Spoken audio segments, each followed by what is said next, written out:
નમસ્કાર દર્શક મિત્રો, હું છું તમારો બાબા શેર. વિજાપુરની ખબરમાં આપનું સ્વાગત છે. વિજાપુર તાલુકાના પામોલ ગામ ખાતે મેડિકલ અવેરનેસ કાર્યક્રમ યોજાયો હતો. આ કેમ્પનો પામોલ ગામ સહિત આજુબાજુ ગામના લોકોએ મોટી સંખ્યામાં લાભ લીધો હતો. કેમ્પમાં 2000થી વધારે લોકોએ નિદાન કેમ્પનું સારવાર કરાવી હતી. મહેસાણા જિલ્લાના વિજાપુર તાલુકાના પામોલ ગામ ખાતે જિલ્લા સદસ્ય મુકેશભાઈ શંકરભાઈ ચૌધરી પ્રમુખ ગ્રુપ ગાંધીનગર દ્વારા મેડિકલ અવેરનેસ કેમ્પ યોજાયો હતો. આ કેમ્પમાં 16 જેટલા સ્પેશિયાલિસ્ટ ડૉક્ટરોની ટીમ દ્વારા આરોગ્ય ચકાસણી કરવામાં આવી હતી, જેમાં પામોલ ગામ તથા આજુબાજુ ગામડાઓના લોકોએ પણ લાભ લીધો હતો.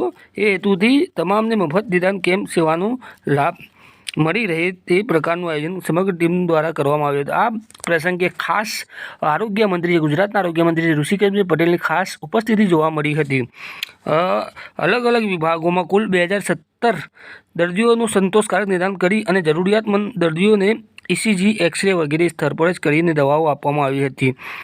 તો તમામ દર્દીઓ માટે જમવાની પણ સગવડ કરવામાં આવી હતી. જિલ્લા સદસ્ય મુકેશભાઈ શંકરભાઈ ચૌધરી અને ગામના યુવાનોની મહેનત થકી આ આયોજન સફળ બન્યું હતું. આ મેડિકલ કેમ્પમાં મુખ્ય મહેમાન તરીકે આરોગ્ય મંત્રી ઋષિકેશભાઈ પટેલ, DDO ડૉક્ટર ઓમ પ્રકાશ, જિલ્લા પંચાયત પ્રમુખ તુષાબેન, CDHO ડૉક્ટર મહેશભાઈ કાપડિયા, દૂધસાગર ડેરીના ડાયરેક્ટર કનુભાઈ ચૌધરી, પૂર્વ ધારાસભ્ય રમણભાઈ પટેલ, આરોગ્ય સમિતિના ચેરમેન મિહિરભાઈ, કારોબારી ચેરમેન ભરતભાઈ દાડી સહિતના ગણ્યો ઉપસ્થિત રહ્યા હતા.